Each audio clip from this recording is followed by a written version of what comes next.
Good morning. My name's Steve Wormer. Scripture I'd like to share with you this morning that really moves my heart is God speaking through the prophet Jeremiah in chapter 33 and verse 3. Scripture tells us, "Ask me, and I will tell you remarkable secrets you do not know about things to come." And I'd like to share a very personal story with you this morning. When I was married in 1996 to my beautiful bride, Rebecca, like a lot of young couples, we had dreams of starting a family. And early on in our marriage, Rebecca was able to get pregnant. And that pregnancy ended, unfortunately, in a miscarriage. And we went on to have 5 miscarriages in approximately 6 years. And I don't have time in this particular setting to go through all the emotions that go with that, but as you might imagine, it's quite a lot.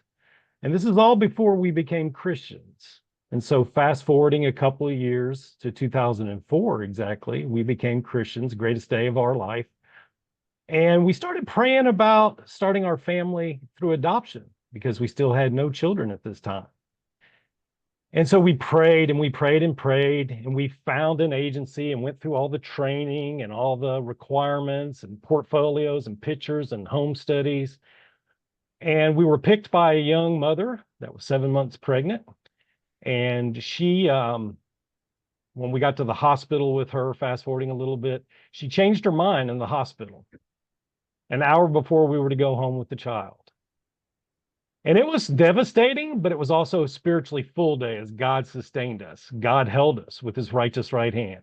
And we went on to have 6 failed adoptions in 5 years, including our adoption agency parting ways once we reached the age of 40.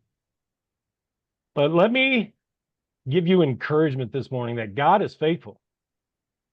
In year 5, with no adoption agency, with no leads, God provided 3 children to us at one time from 2 different situations. God provided a 4-year-old, a 2.5-year-old, and a 1-month-old baby. And so God is faithful. And it reminds me, as I close out, it reminds me of a quote by the missionary to China, Hudson Taylor. He said, "There are 3 stages in every great work of God. First, it is impossible. Second, it is difficult. Third, it is done." When God moves, he moves. And I just want to encourage each of you today that hope is very much alive. Thank you for letting me share.